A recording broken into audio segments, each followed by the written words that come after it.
Hi guys, welcome back to my channel Jobs in India. Now we are going to see Tudip Digital from Graduate Engineering Training.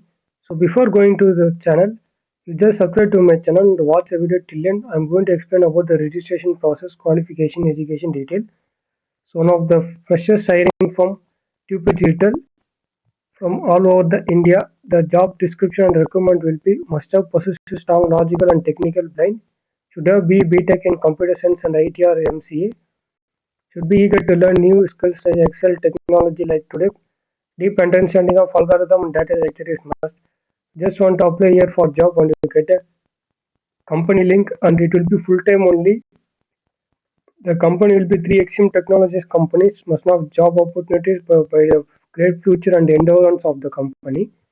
And join us with today. You can send your resume to join us today for recruitment portal to lead the start.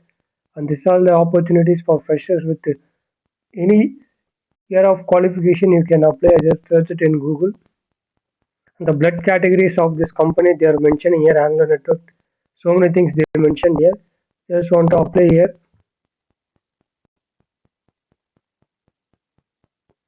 Just a minute. Want to create a sign up and account and just a login. And after login, you may get a mandatory metal. After filling the mandatory details, you just want to finish the registration process. After finishing, you may get an exam link. So this is all the registration process. While filling this registration process, any doubt, comment me in the comment section. So thanks for watching this channel, guys.